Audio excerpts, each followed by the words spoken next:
안녕하세요 해밀리 여러분, H채널의 한창훈입니다. 반갑습니다. 2019년 8월 16일 비트코인 및 암호화폐 2부를 시작하도록 하겠습니다. 먼저 댓글로 좋은 의견과 질문, 정보 공유해 주신 분들에게 감사 말씀드리고 들어가기 전에 주의사항 보고 시작하도록 할게요. 저는 어떠한 단톡방, 텔레그램, 플러스 친구도 운영하지 않습니다. H채널 이름은 유튜브 안에서만 사용하고 있습니다. 사칭 사기에 항상 주의하시기 바랍니다. 그럼 오늘 들어가기 전에 지난번에 우리 구독자 이벤트 했잖아요. 당첨되신 분한테 오늘 이렇게 택배를 발송했다고 제 커피놀이 하고 있는 제 동생한테서 이제 연락이 왔습니다. 이렇게 톡이 와서 이렇게 제가 발송을 했다는 거. 그리고 총 이제 95분인데 지금 실제 저한테 메일로 주신 분들은 총 이제 70분이 저한테 이제 메일을 보내주셨어요. 그래서 70분에게 이제 이 선물을 보내드렸고, 거기에서 만약에 혹시 본인이 당첨이 돼서 저에게 이제 메일을 주셨는데 선물을 늦어도 아마 제 생각에는 월요일이나 화요일까지는 갈 것 같거든요. 그렇다고 하면 그 이후가 됐는데도 내가 이제 택배가 안 왔다 라고 하면 저한테 따로 이제 메일을 다시 보내주시기 바랍니다. 예, 이렇게 말씀드리고 그럼 이제 시작하도록 할게요. 오늘 순서는 비트코인 차트랑 이제 알트코인들, BSV, 비트코인 캐시, 이더리움, 리플 이렇게 보고 Q&A를 진행하도록 하겠습니다. Q&A가 좀 많이 밀려서 차트 설명은 좀 최대한 큰 변화가 없는 부분은 최대한 짧게 설명을 드리도록 할게요. 먼저 이제 비트코인 차트를 볼 건데 일단은 어제 이은님하고 이제 박지규님 의견 주셨던 부분을 먼저 본다라고 하면 이렇게 이제 큰 삼각수렴을 한다. 물론 이제 거래소 차트마다 약간 차이가 있어서 지금 제가 이 고점을 보시면 이 7월 10일 이 고점으로 연결 안 하고 이때로 연결했어요. 이 세 번째 이제 고점 맞고 떨어진 부분, 일단 8월 7일. 물론 이제 이 안쪽으로 7월 10일로 연결하게 되면 이 삼각수렴의 이 삼각형이 좀 더 작게 나옵니다. 그래서 이제 꼭 지점이 조금 더 짧아지는데, 일단 이렇게 넓게 했을 때는 일단 9월 13일, 14일 이때가 이제 삼각수렴의 이제 끝이 된다. 그리고 그 전에 방향성을 보일 것이다 라고 보시면 되고, 일단 지금 여기에서 제가 어제 단기 하락 추세는 마무리가 됐다 라고 말씀드렸습니다. 보시는 것처럼 이 단기 하락 추세는 마무리가 됐다. 그리고 이제 반등이 나온 상태에서 지금 이제 4시간 봉에서 이 15이평선 15이평선 맞고 지금 떨어졌다가 다시 보시면 이 삼각수렴의 하단부를 맞고 이제 반등이 또 나오고 있어요. 그래서 여기서 계속 이제 왔다 갔다 하는 이제 그런 모습이 나오고 있는데, 일단은 이 지금 추세 라인 빨간색, 이 그린 이 빨간색 추세 라인을 지켜주는지 그 부분을 이제 체크를 해봐야 될 것 같고, 이 모습이 보시면 저는 이제 이때요. 이때 이제 여기 고점 찍고 조정받았을 때 우리가 이제 쌍바닥 패턴으로 이제 이야기했던 이와 같은 형태, 이제 이 패턴을 약간 축소시켜 놓은 그런 모습으로 지금 진행이 되고 있는 것 같아요. 그래서 이렇게 진행된다라고 하면 지금 여기에서 지금 1,500달러, 1,450달러 이 라인이 지금 여기 고점입니다. 그래서 이 1,450달러 라인을 넘어간다 라고 하면 4시간 봉에서 또 이제 장기평선들이 있는 라인이기도 하고요. 그래서 이 라인을 넘어가게 된다라고 하면 아마 이제 11,080달러 이 중심값, 이 박스 하단부와 상단부의 중심인 이 11,080달러 여기까지 이제 올라가 줄 거라고 봅니다.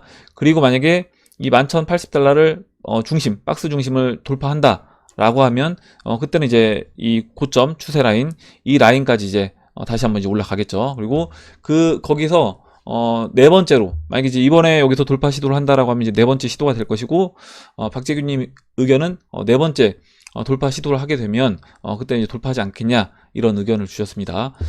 일단 이제 보면 될 것 같고요, 그 부분을. 그래서 일단은 지금 이 자리에서는 일단 단기적으로는 좀 더 상승 그림으로 저는 진행될 수 있다라고 보고, 여기서 이제 1,500달러, 1,450달러만 넘어가 준다라고 하면 추가적으로 이제 11,000달러까지 상승 그림으로 저는 진행될 거라고 봅니다. 거기에서 이제 다시 넘어가 줄지 다시 조정을 받을지 그 부분을 이제 지켜봐야 될 것 같고요. 예, 이렇게 이제 보고, 일단 4시간 봉 차트는 이렇게 보는데, 우리가 이제 주봉으로 본다라고 하면 지금 15주 이동평균선을 맞고 아래꼬리 달고 올라왔습니다. 그렇다라고 하면 여기에서 이 15주 이동평균선 이 각도, 이제 지금 2017년도 이 상승장 때 15주 이동평균선을 완전히 뭐 깨고 이렇게 내려간 적은 없다라고 했어요. 물론 이제 이때 한 주 빼고요. 그리고 이제 20주 이동평균선은 터치하고 이제 바로 다 올라갔습니다. 그렇다라고 하면 15주 이동평균선도 크게 훼손하지 않는 범위 내에서 진행된다 라고 하면 지금 이제 이와 같은 각도로 진행될 거라고 보는 거죠. 이와 같은 각도로 진행될 거라고 보고, 그렇게 된다라고 하면 지금 9월 아까 중순, 9월 중순 전에 보시면 이 수렴, 이 삼각 수렴에서 방향성을 보일 건데, 지금 이번 상승이 15주나 20주를 완전하게 이탈하지 않는 그런 상승이라고 하면 여기에서 이 삼각 수렴에서 아래로는 빠지기가 쉽지 않다는 거죠. 지금 이제 아래로 빠질 것이 아니라 그렇다고 하면 방향은 어느 정도 확률적으로 봤을 때 위로 진행될 확률이 훨씬 높다.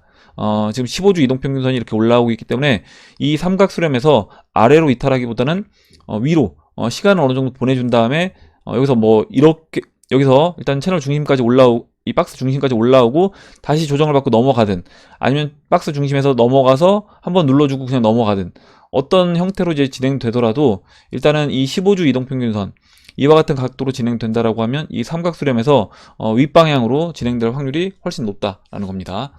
이렇게 이제 말씀을 드리고 그럼 이제 알트코인을 보도록 할게요.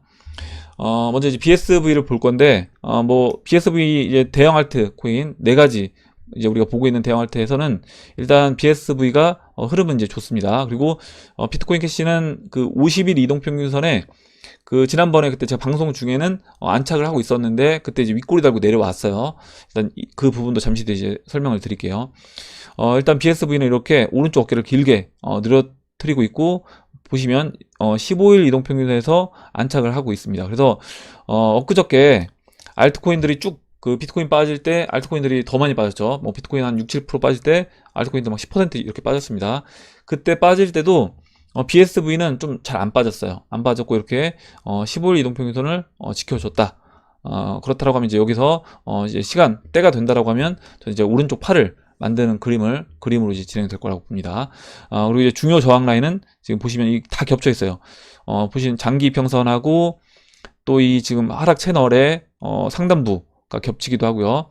그리고 이 중요 지지 라인과 저항 라인인 0.015 이 라인이 다 겹쳐 있습니다. 그래서 이 0.015 라인을 돌파한다 라고 하면 이제 이와 같은 형태로 오른쪽 팔을 만드는 모습을 진행할 거다라고 봐요. 다음으로 이제 비트코인 캐시를 볼 건데, 비트코인 캐시도 마찬가지로 이제 15일 이동평균선에 안착을 했습니다. 5거래일 전에 이제 안착을 했는데, 엊그저께 이제 쭉 빠질 때 보시면 이렇게 15일 이동평균선을 잠깐 이탈하기도 하고요. 그 전날에는 보시는 것처럼 이렇게 이제 50일 이동평균선을 장중에 돌파를 했었습니다. 그리고 이제 거래량도 이때 이제 꽤 실렸죠. 그 전날하고 이렇게 깨고 내려온 날도 거래량도 어느 정도 실리면서 보시는 것처럼 50일 이동평균선도 돌파 시도가 있었다. 그리고 지금 보시면 이제 15일과 50일이 굉장히 붙어 있습니다. 그리고 이제 4시간 봉에서 보면요, 이렇게 만약에 1파, 2파, 3파, 4파, 5파라고 하면 이렇게 파동을 한 차례 이제 만들어주고 그 다음에 지금 쉬고 있는 중이에요. 그래서 이렇게 뭐 삼각 수렴 에너지를 모으고 있다라고 하면 8월 17일 내일 중에 방향성을 이제 비트코인 캐시도 보일 거라고 이제 생각을 합니다. 지금 이제 어느 정도 이 삼각수렴 끝자락에 와 있기 때문에 그렇다라고 하면 여기서 이제 상방으로 50일 이동평균선 안착하는 그런 그림으로 지금 이제 저점을 높여놓은 상태이기 때문에 아래로 빠지기보다는 위로 올라가는 그런 이제 그림으로 될 거라고 이제 보고요. 그렇다라고 하면 50일 이동평균선 안착과 중요한 게 지금 이 저항 라인 이때 지지를 받고 저항 역할을 한 0.035라고 보시면 될 것 같아요. 0.035를 넘어가 주는지 그 부분을 이제 체크를 해보면 될 것 같고, 50일 이동평균선을 안착한다. 대형 알트코인들이 50일 이동평균선에 안착한다라고 하면 그럼 이제 도미넌스 투자는 아래로 빠지는 방향으로 저는 진행될 거라고 봅니다. 일단 이렇게 이제 보고 다음으로 리플 보도록 할게요. 리플도 지난번에 이제 15일 이동평균선에 이렇게 이제 방송 중에 말씀드릴 때 안착했었다라고 했는데 보시는 것처럼 이제 윗꼬리 달고 내려왔습니다. 봉 마감은 다시 이제 15일 이동평균선 밑에서 이제 봉 마감을 했고, 보시면 이렇게 큰 하락쇠기형 에서 아직까지 이 하락쇠기형을 돌파하지 못하고 계속해서 이제 계단식으로 이 추세 라인, 하락쇠기형 이 추세 라인을 맞고 떨어지는 계단식으로 계속해서 하락하고 있습니다. 그래서 여기에서 리플도 마찬가지로 또 이때처럼요, 이때 이렇게 올라오다가 저항 맞고 이제 떨어졌잖아요. 그렇다고 하면 지금도 이제 그와 같이 떨어질 것이냐, 아니면 돌파해서 상승 방향으로 진행될 것이냐, 아마 이제 이 부분이 비트코인 도미넌스 차트와 같이 연결돼서 저는 진행될 거라고 봅니다. 뭐냐면 만약에 비트코인이 뭐 2만 달러까지 먼저 비트코인이 가고 그 다음에 이제 알트코인들이 간다 라고 하면 여기서 추가적으로 이제 비트코인이 먼저 가니까 도미넌스는 추가적으로 좀 더 이제 올라가면서 알트코인은 또 재차 이제 BTC 마켓에서 하락하는 그런 모습으로 나올 거고요. 그렇지 않다라고 하면 아까 이제 지금 근데 이제 비트코인 캐시라든가 뭐 BSV 그런 움직임을 본다라고 했을 때는 다 저점을 높이면서 지금 이제 15일 이동평균선 그리고 이제 50일 이동평균선을 도전하고 있는 모습이기 때문에 그렇다라고 하면 확률적으로 봤을 때는 이제 위입 방향으로 좀 더 진행될 확률이 높지 않냐. 우리 이제 어제 여러분들 의견 주셨던 거에서도 그 2300사토시, 뭐 2360사토시 이런 의견 주셨잖아요. 그래서 그런 부분을 본다라고 하면 지금 BTC 차트도 그렇고 리플 달러 차트도 그렇고요. 저점을 일단 확인해 줬다라고 하면 여기서는 위로 올라가는 확률이 좀 높아 보입니다. 예, 잠시만요. 예, 이렇게 보고 다음으로 이더리움 볼게요. 이더리움도 이제 지금 다른 지금 대형 알트코인 세 가지 본 거는 6월달 이제 하락 추세를 다 돌파했다라고 말씀드렸는데 이더리움도 이제 이날 이제 돌파를 해서 안착하는 듯 보였다가 15일 이동평균선까지 터치를 해주고요. 그 다음에 재차 맞고 떨어졌습니다. 그래서 15일 이동평균선 아래로 지금 내려오고 또 이제 이 하락 추세 다시 아래쪽으로 이제 내려와 있는 상태인데 일단은 여기가 지금 머리 모양을 만드는 것이기 때문에 그렇다라고 하면 2016년도와 같은 형태로 진행된다라고 하면 저는 여기서 이제 추가적으로 내려오기보다는 이때 보면요. 이때 이제 머리를 만들었던 모습을 본다라고 하면 지금 자리가 뭐 이런 걸 수 있습니다. 이렇게 한번 양봉 만들고 음봉 세 차례 나오고 15일 이동평균선에 매달려서 이렇게 흘러내렸던 이런 모습이라고 하면 여기서 이제 추가적으로 옆으로 눕기만 해도 하락 추세는 돌파가 된다는 거죠. 그렇게 돌파한 이후에 양봉을 만들어주면서 머리를 완성할 거다 이렇게 봅니다.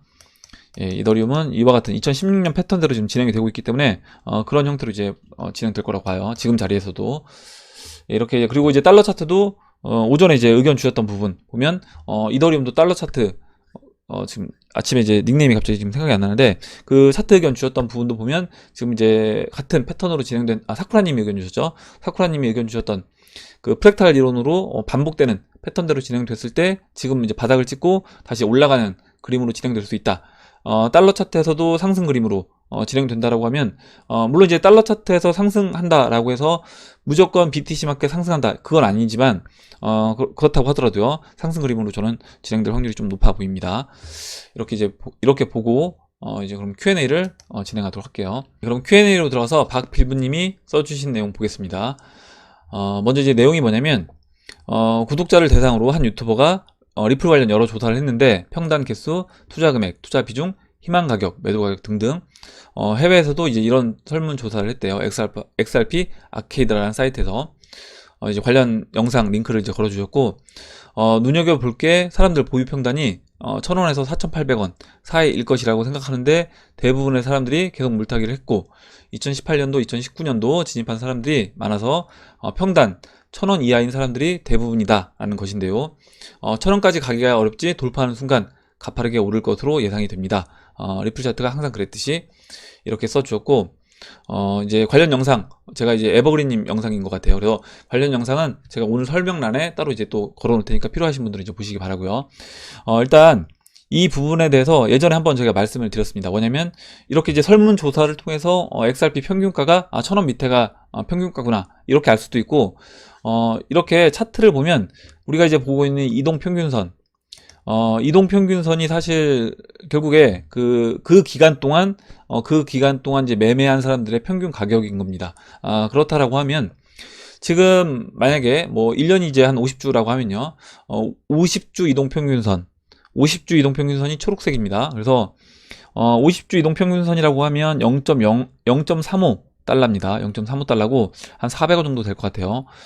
그리고 빨간색 100주 이동평균선 뭐 거의 이제 한 2년 정도 평균 가격이라고 하면 0.51 달러입니다. 그러면 뭐 600원 정도 되겠죠. 그래서 보시면 400원에서 한 600원 정도가 지금 1년에서 한 2년 사이에 매매한 사람들의 평균 가격이다 라고 이제 보시면 될 것 같고 그렇다라고 하면 지금 아까 이제 이야기 해주셨던 것처럼 사실 이 가격 물론 나는 4,800원에 산 다음에 리플을 한 번도 추가로 매수 안 해서 물론 난 내 매수 평균가는 4,800원이다 라고 하시는 분들도 계실 겁니다.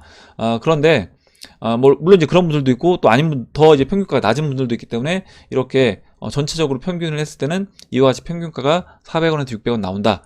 지난번에 또 이렇게 평균가 얘기하니까 어떤 분이 나는 물타기 안에서 뭐 3,000원이 평균 매수가인데 왜 이렇게 평균가를 낮게 얘기하냐, 또 이제 이렇게 이야기하신 분이 계셔서, 물론 하나도 물타기를 안 했다라고 하면 당연히 그 가격일 텐데요. 전체적으로 이 기간 동안 매매한 사람들의 평균 가격은 이렇다, 이렇게 보시면 될 것 같고, 아까 이제 박필부님 의견 주셨던 것처럼 이 평균 가격, 그래서 이제 우리가 이동평균선이 결국에 그러면 100주 동안 거래한 사람들의 이제 본전 가격이라고 보시면 되는 거잖아요. 그래서 이 가격을 넘어가게 되면, 넘어갔다는 건 이제 매물을 소화했다라는 겁니다. 그렇게 됐을 때는 상승 그림으로 이제 진행될 수 있고, 지난번에 이제 맞고 떨어졌던, 물론 이제 윗꼬리 달고 살짝 돌파를 했었던 이 자리가 보시면 이제 이 100주 이평선 지나가는 이 자리이기도 합니다. 그래서 이 라인을 완전하게 이제 돌파해서 안착을 한다라고 하면, 그때는 이제 본격적으로 또 상승 그림으로 저는 진행될 수 있다라고 봐요. 아까 이제 이야기 주셨던 것처럼 거의 이제 그럼 2년 동안 매매한 사람들이 이제 매물을 소화한 것이기 때문에, 그렇다라고 하면 이제 거의 뭐 우리가 흔한 말로 뭐 시체가 치워졌다라고 하잖아요. 시체가 이제 다 치워진 게 될 겁니다. 이렇게 말씀드리고 다음 보도록 할게요. 다음으로 온리 리플님이 써주신 내용 보겠습니다. 리플사가 망할 수도 있는 중요한 부분이 있는데요. 이번에 증권법 관련 소송으로 미국에서 패소하여 징벌적 손해배상 소송으로 미국뿐만 아니고 세계 여러 나라 리플 투자자들이 소송으로 번진다라고 하면 리플사가 망할 수도 있다 했는데, 과연 언제쯤 이번 소송이 마무리가 될지 궁금하기도 하고, 이런 부분이 빨리 해소를 해야 투자자들도 리플사를 믿고 투자를 할 텐데 말이죠. 이렇게 써주셨습니다. 일단 뭐 망할 수도 있다 이렇게 이야기를 하시는데, 일단 모든 회사는 언제든지 망할 수 있는 겁니다. 뭐 삼성전자도 망할 수 있는 거고, 뭐 구글도 망할 수 있는 거예요. 그거는 이제 모든 회사는 망할 수 있다, 그 가능성은 항상 존재한다라고 이제 보시면 되고, 그리고 이제 이 리플이 증권이냐 아니냐 이 부분에 대해선 예전에 이제 얼마 전에 그 이은님이 기사 내용 이제 올려주셨던 게 있어요. 뭐냐면 그 핀센이란 이 핀센이 뭐냐면 금융범죄집행 네트워크 이라는 데인데, 이 기관인데, 이 핀센에서 리플사한테 이제 그때 벌금을 매겼습니다. 예전에 벌금을 매겼고 2015년도에 뭐 여기 45만 달러 이제 벌금을 부과했다라고 나오는데, 금액은 제가 알고 있기로는 뭐 45만 달러 좀 더 넘었던 걸로 이제 기억을 해요. 그래서 당시 XRP는 통화이지 증권은 아니다라는 이제 판단을 받았다라는 겁니다.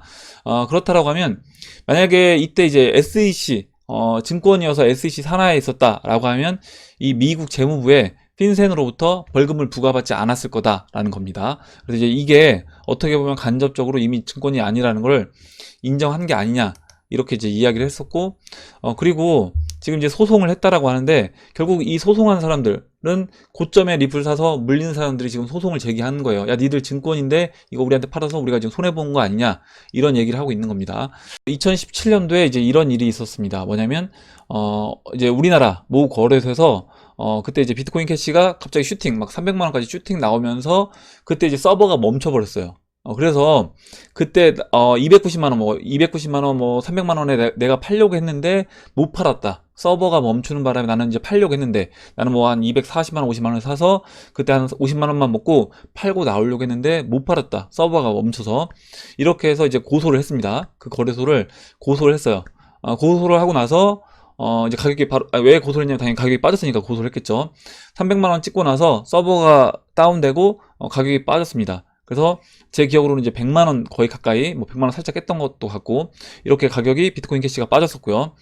그 비트코인 캐시가 가격이 빠졌을 때, 그때 막 이제 그 해당 거래소에 고객들이, 비트코인 캐시를 들고 있던 고객들이 고소한다고 이제 고소장을 제출을 했습니다. 그런데 이제 어떻게 결과가 진행됐느냐.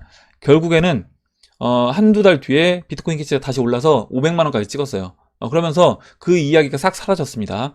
저는 지금 이 리플도 똑같더라고요. 리플 투자자들이 그때 이제 자기가 못 팔고 이제 3,000원, 뭐 4,000원에, 그러니까 만약에 뭐 외국 투자자라고 하면 뭐 3달러, 뭐 3달러 후반에 이제 물려서 이렇게 손해를 봤다. 이 부분에 대해서 결국에 지금 이제 고소하고 뭐 니들 소송하겠다, 다 물어내라, 이렇게 이야기를 하고 있는데, 가격이 올라간다라고 하면 이제 이런 이야기는 싹 들어갈 거다 라고 생각을 합니다. 그래서 이런 것도 저는 조만간 이제 해결될 수 있다라고 봐요. 이렇게 보고 다음 보도록 할게요. 다음으로 요레이님이 써주신 내용 보겠습니다. 90년 만에 대위기가 오면 일반 직장인들이나 주식과 부동산에 전혀 투자하지 않는 사람들에게는 어떤 영향이 있을까요? 2008년에는 제가 사회초년생이고 주식이나 부동산에 전혀 투자를 하지 않은 상태에서 경제 위기였다는 걸 느껴보지도 못하고 나중에 이제 공부하면서 알게 되었는데, 이번에도 이제 위기가 오더라도 투자를 하지 않는 사람들은 그냥 아무 체감도 없이 지나갈까요?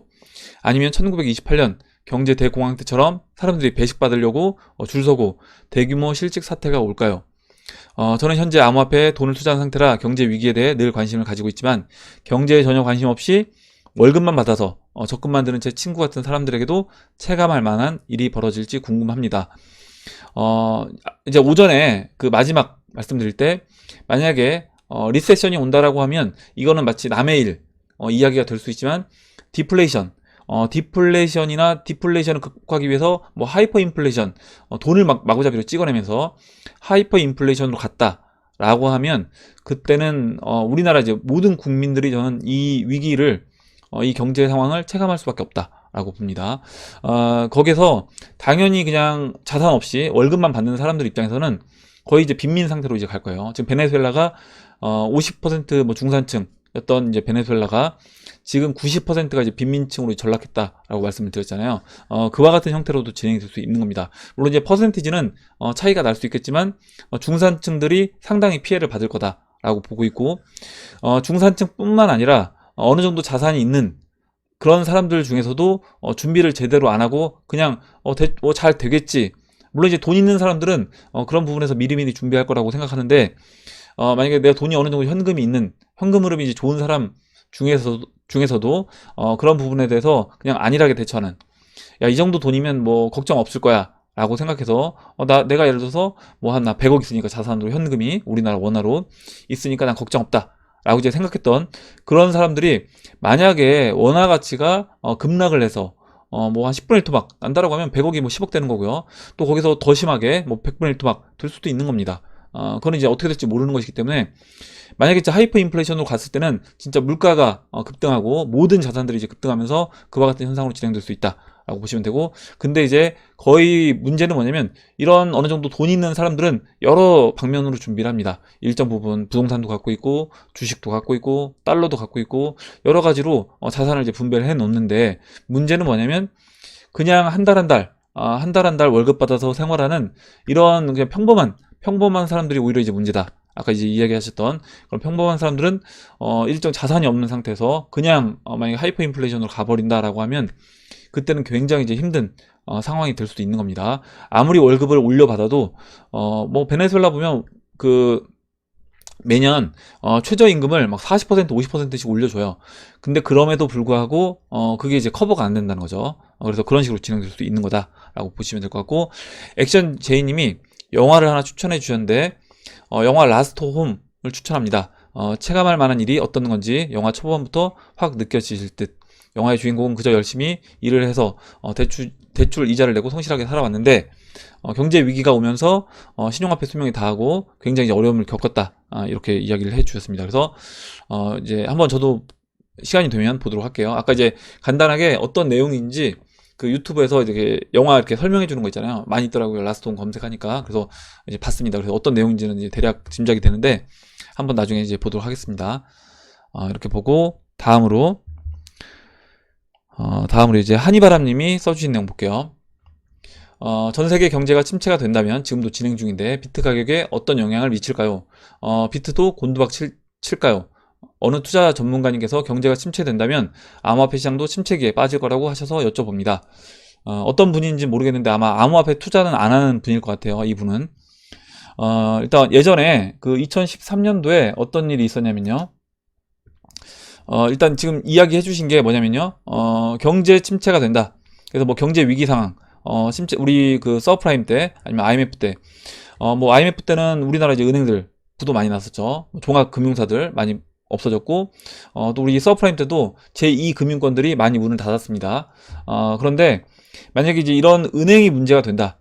은행이 문제가 됐을 때 어떤 현상이 벌어지는지, 예전에 이제 2013년도에 키프로스에서 뱅크런이 있었어요. 이때 왜 뱅크런이 있었냐면, 키프로스에서 이제 이렇게 했습니다. 은행에 있는 예금에다가 세금을 때리겠다. 아마 이제 그때 뭐 이유는 러시아 자금들이 들어와 있는데 이거를 이제 돈을 끌어내기 위해서 은행에 예금돼 있는 부분에 대해서 세금을 매기겠다라고 했습니다. 당연히 내가 은행에 돈을 넣었는데 이자를 받는 게 아니라 세금을 매기겠다라고 하니까 이제 사람들이 열받잖아요. 그래서 돈을 다 찾기 위해서 이제 은행으로 막 갔습니다. 그래서 뱅크런이 나오니까 일주일 동안 그때 이제 은행을 문을 닫았어요. 그리고 현금 인출기를 통해서 찾을 수 있는 현금도 뭐 100유로 한 사람당 14만 원 이런 식으로 통제를 합니다. 실제 이제 위기 상황이 되게 되면 통제를 하는데 지금 이제 중국도 통제하고 있죠.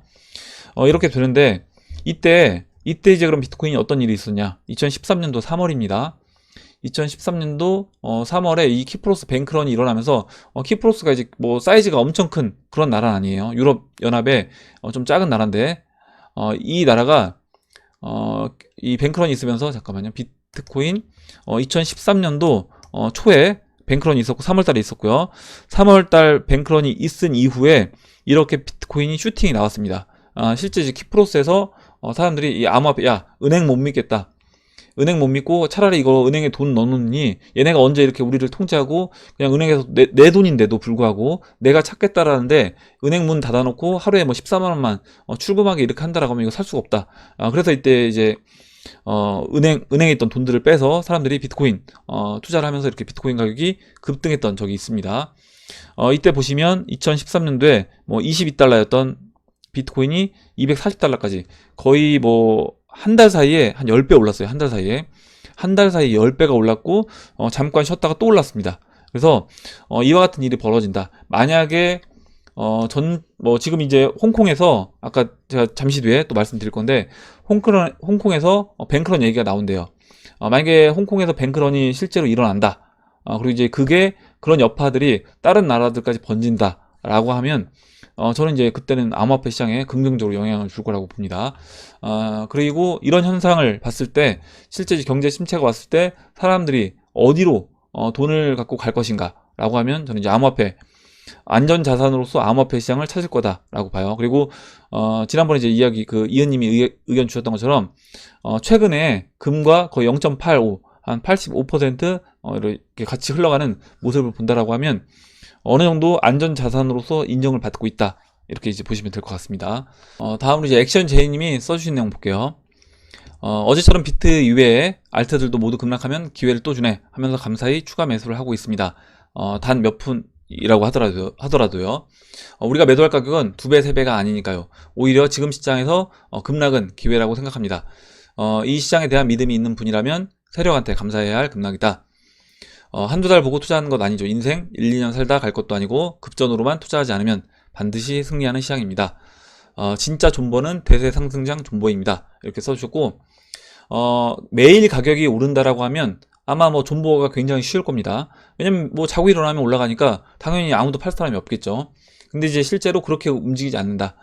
그리고 2017년도도 제가 이제 어제도 말씀드렸지만 이은님이 이제 의견 주셨던 부분 보면 거의 뭐 7, 8번에 이렇게 비트코인만 해도 뭐 6번의 하락했나요?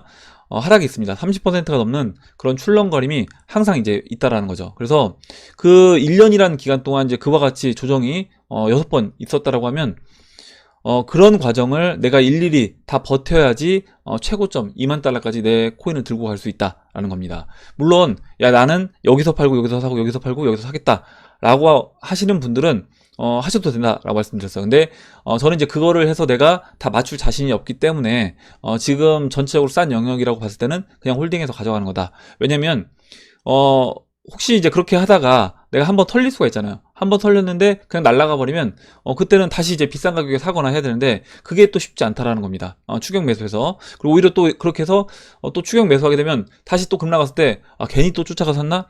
이런 식으로 내가 이제 후회가 되고 그렇게 하다 보면 오히려 이제 개수만 잃을 수 있기 때문에 그렇게 하지 않는다는 거예요. 이렇게 보고 마지막으로 이제 시장에 대해서 좀 재밌는 표현을 해주셨는데 에버랜드에 우든 롤러코스터가 있다. 근데 저는 이제 한 번도 안 타봤습니다. 굉장히 재밌을 것 같아요. 티켓을 사서 이게 시장 진입이고 긴 줄을 바닥에서 지루하게 기다리면 횡보 하락, 그리고 내 차례가 되고 제일 높은 곳으로 올라가면 상승 고점, 무섭게 떨어지고 올라가고 뱅뱅 돌기도 하고 급상승 급하락 등등 시장에서 시간을 보내고 다시 시장은 반복한다. 그래서 항상 이렇게 계속 그 롤러코스터도 계속 올라가지 못하잖아요. 올라갔다 떨어졌다 올라갔다 떨어졌다를 반복합니다. 그래서 그와 같이 시장도 그런 식으로 진행이 된다. 그래서 항상 상승만 있는 게 아니라 상승과 하락 그리고 횡보가 같이 존재하는 것이 시장이다. 이렇게 이제 보시면 될 것 같아요. 예, 좋은 내용 이제 재밌는 내용 써주셔서 같이 읽어봤고 다음으로 이제 진님이 써주신 내용 보겠습니다. 비트코인 월봉을 보면 2017년 5월 상승 채널 하단에서 충분히 상승한 후에 6월에 윗꼬리 아랫꼬리 달고 횡보한 것처럼 보입니다.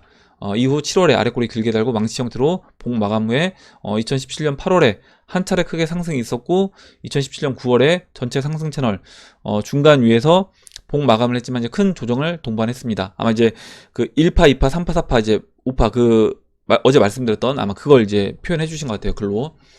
현재에서 비교해 보면 19년 5월, 6월 큰 상승을 하고 7월 음봉이긴 하지만 윗꼬리, 아랫꼬리가 긴 형태이고 8월 현재 급락으로 아랫꼬리가 형성을 하고 있는 것 같습니다.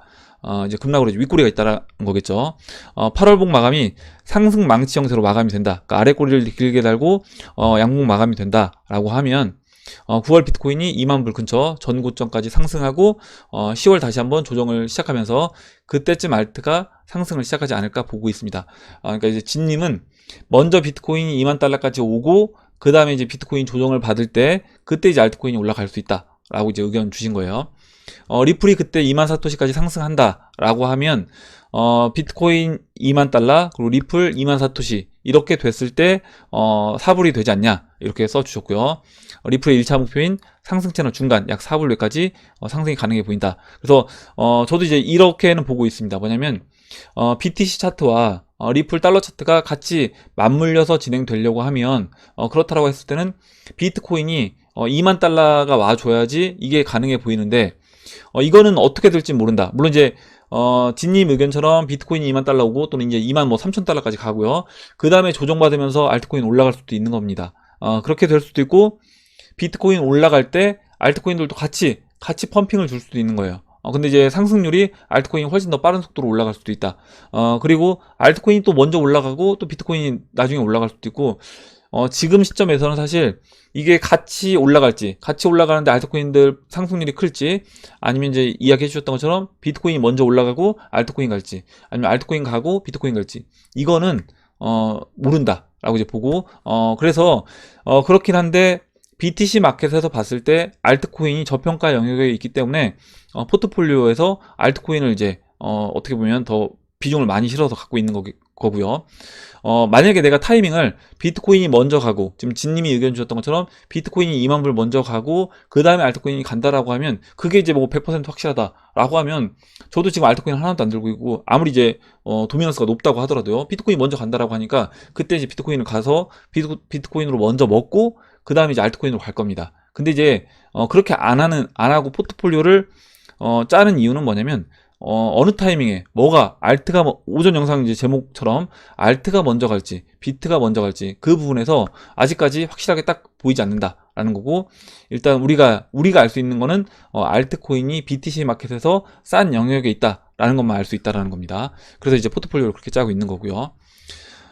그래서 이제 그래서 예전 어느 분이 올려주신 리플 상승 채널의 하단이 10월이었던 것과 맞아 떨어지기도 한다. 그래서 이렇게 이제 진행될 수 있습니다. 이렇게 보고 다음 보도록 할게요. 양승현 님이 상승장이라는 확신이 스스로에게 분명하다면 또 지금 가격에 내가 매도할 것인가? 라는 질문에 그건 아니지 라는 답을 하게 되면 지금 현재 계좌에서 마이너스 난 부분을 마음 아프게 여기지 않아도 된다고 생각해요. 그래도 역시 마음이 조금 아리는 부분은 있는데 이럴 때는 가급적 계좌 잔고 확인보다는 미래를 대비하는 공부를 하는 것이 좋을 듯하다. 이렇게 해주셨고 그러니까 이 질문을 지금 우리가 지난번에 이제 6월 달에 고점 찍고 알트코인들이 이제 빠졌잖아요. 빠지고 보니까 야 이때 팔고 지금 샀으면 이렇게 생각할 수 있습니다. 그건 뭐 사람이니까 다 그렇게 생각할 수 있는데 만약에 내가 그때 당시에 매도할 원래 계획이 아니었다. 매도할 계획이 아니었는데 빠졌다라고 하면 그 부분에서 후회할 건 없는 겁니다. 만약에 내가 당연히 매도할 계획이었는데 매도를 안 해서 빠졌다라고 하면 이제 후회를 해야 되겠지만 그렇지 않다라고 하면 후회할 필요는 없다라고 보고 있고 그래서 이제 양승현님 질문이 그거예요. 나한테 질문을 해봐야 된다라는 겁니다. 내가 지금 매도할 것인가? 내가 지금 리플을 매도할 것인가? 만약에 500원 왔을 때 600원 왔을 때 다시 500원이 오면 리플 팔 거냐? 아니면 뭐 600원에 팔 거냐, 1000원에 팔 거냐, 이거를 질문해보고, 그렇게 된다라고 하면 이제 그때 매도하는 거고요. 아, 나는 500원에도 팔 생각이 원래 아니었다라고 하면 500원에서 지금 300원대까지 왔다라고 해서 후회할 필요는 없다라고 생각을 합니다. 그건 원래 내 계획이 아니었기 때문에. 계획대로 안 했을 때, 원칙대로 안 했을 때 후회를 해야 되는 거지, 원칙대로 했는데 후회할 필요는 없는 거죠.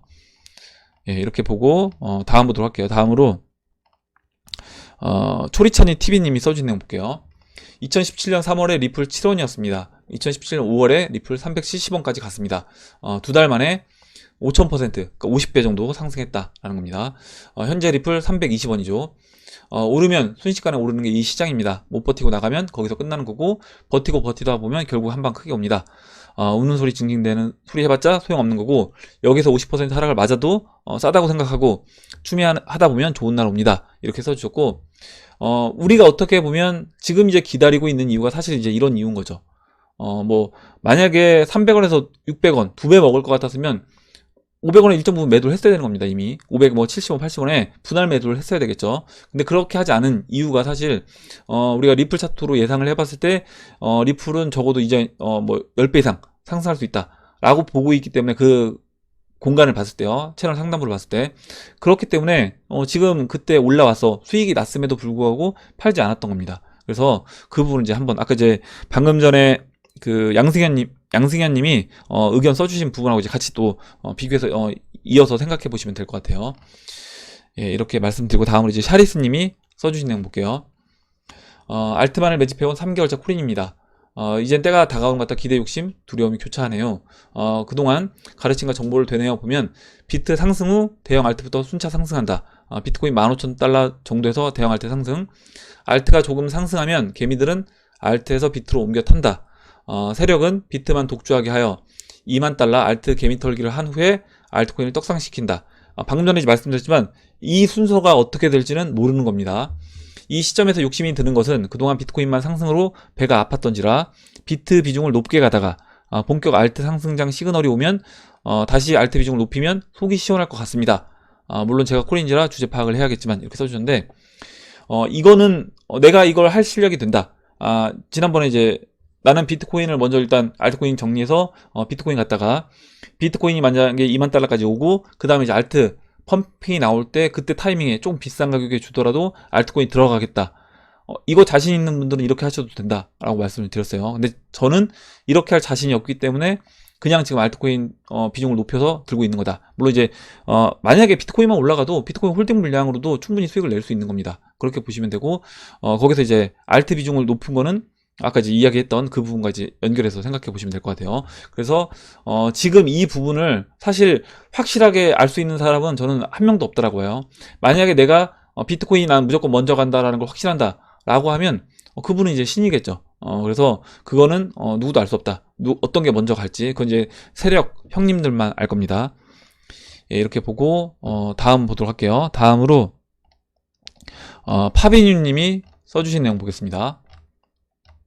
파비님이 리플 스웰 2019년 11월 7일 8일입니다. 그래서 리플 스웰 날짜를 알려주셨고요. 11월 7일 8일이다. 아마 이제 이 또 날짜와 아마 날짜 전에 리플 한번 움직이지 않겠냐, 이런 의미로 이제 올려주신 것 같아요. 다음으로 이제 리키아님이 써주신 내용 보겠습니다. 이제 거의 4년 반 넘도록 수많은 우여곡절을 겪어왔지만 일 이더 털지 않고 이 시장의 미래를 믿고 장기 투자 중인 시점에서 저와 H채널의 관점이 저와 일맥상통하게 자주 시청하고 있습니다. 4년 반이면 지금 보시면 2019년 8월이잖아요. 그러니까 이제 6개월 지났다라고 하고요. 18년, 17년, 16년, 15년도, 2015년도 초에 아마 이제 이 시장에 들어오신 것 같아요. 그렇다고 하면 아마 이제 이더리움도 거의 뭐 한 1,000원에서 2,000원 사이에 이제 매수하셨을 것 같습니다. 1,000원에서 2,000원 사이에 매수한 이더를 하나도 털지 않고 이제까지 갖고 계시대요. 제 주변에도 이렇게 처음에 이더 샀던 가격으로 그대로 이제 들고 계신 분들 많이 계십니다. 요즘 글로벌 정세가 너무 혼돈이지만 특히 중국 관련해 사업을 하고 있는 입장에서 홍콩 사태에 대해 이야기를 들어보면 참 안타깝더군요. 다수의 중국 본토인들은 홍콩 시위에 대해 관심도 없고 관심 있는 사람들은 홍콩을 악의 축 정도로 아주 나쁘게 생각하고 있더군요. 중국에서 언제든지 무력 개입해 쓸어버려도 나쁘게 보지 않는 인식이 많다는데 놀랐고, 중국 공산당에 대한 신뢰, 충성도가 아주 높았습니다.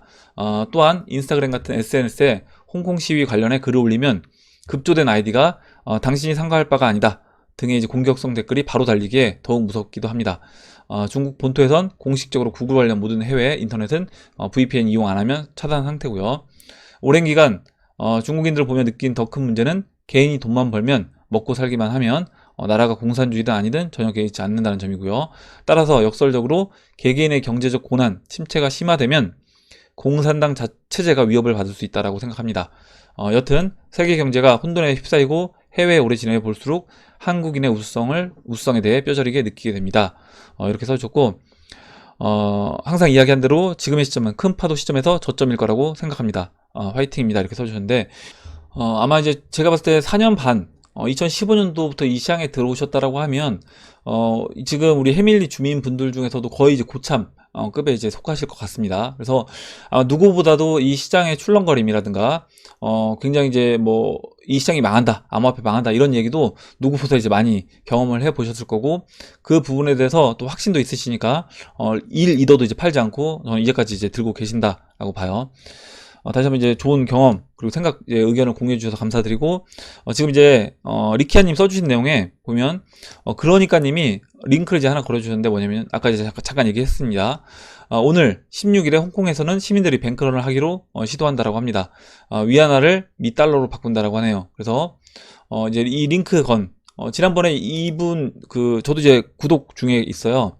이박사 중국 뉴스 해설이라고 해서 우리 이제 구독자분들이 많이 이제 추천해 주셔서 저도 이제 보고 있고요. 오늘도 이제 봤습니다. 그래서 오늘 이제 8월 16일에 뱅크런을 하기로 했다라고 했는데, 아까도 잠깐 말씀드렸지만 만약에 홍콩에서 진짜 이제 홍콩 시민들이 대대적으로 참여하는 갖고 있는 이 위안화를 다 달러로 바꾸는 뱅크런이 일어나게 된다라고 하면 그렇게 됐을 때 실제로 그 은행들이 지급을 제대로 못 해줬다라고 하면 저는 큰 문제가 될 수 있다고 봅니다. 일단 아직까지는 제가 이제 위안화 차트, 달러 대 위안화 차트를 봤을 때는 큰 변동사항은 없었어요. 아직까지는 큰 변동사항은 없었다 이렇게 보고, 다음 주도 이제 시장이 변동성이 굉장히 클 거라고 봅니다. 다음 주 여러 가지 또 이슈들이 같이 맞물려 있기 때문에 시장 변동성이 또 한 차례 이제 크게 나올 거라고 봅니다.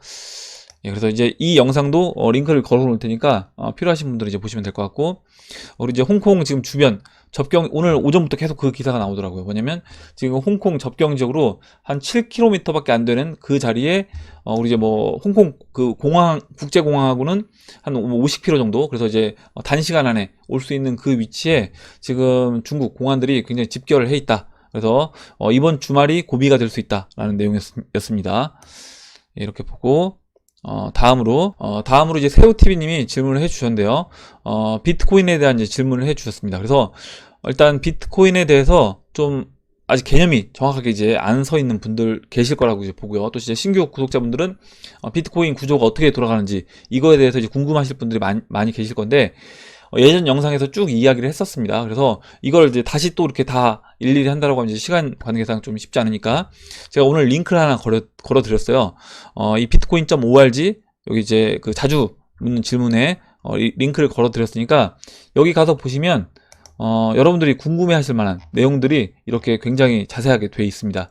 그래서 이거를 한번 쭉 보시면 비트코인에 대해서 이해를 하는데 도움이 많이 되실 거고, 이제 이 시장에 지금 신규 구독자분들 참여한 지 나 얼마 안 됐다 라고 하시는 분들은 이 지금 FAQ를 꼭 한번 이제 읽어보시기 바랍니다. 이렇게 소개를 해드리고, 다음 마지막으로 한 분만 더 보고 이제 마무리하도록 할게요. 신희상님이 써주셨는데, 지금 코인 가격이 떨어지고 힘들어 하시는 분들 많이 계신 것 같습니다. 저랑 같이 코인을 시작하신 지인분이 계신데 오늘 연락 와서 리플을 못 믿겠다, 자기 주변에서 리플은 경쟁 코인들이 많이 나와서 망할 거라는 말을 하더군요. 그런 말을 하면서 뭐 클라 땡땡 코인이라고 수익률이 장난이 아니다, 이더나 리플 할 게 아니라 이걸 해야 된다, 절대 사기가 아니고 자기 주변 사람들도 바보가 아닌데 다 하고 있다면서 5천만원 투자 시 월 600을 준다고 하네요. 일단 뭐 이렇게 수익률이 나온다라고 하면 뭐 이거는 거의 폰지 사기일 확률이 99%다 이렇게 이제 보시면 될 것 같아요.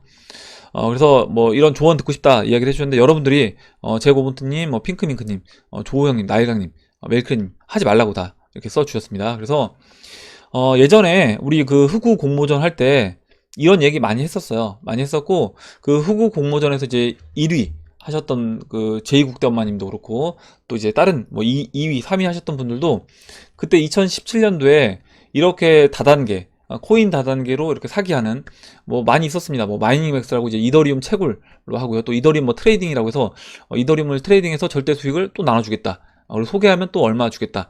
이런 게 있었습니다.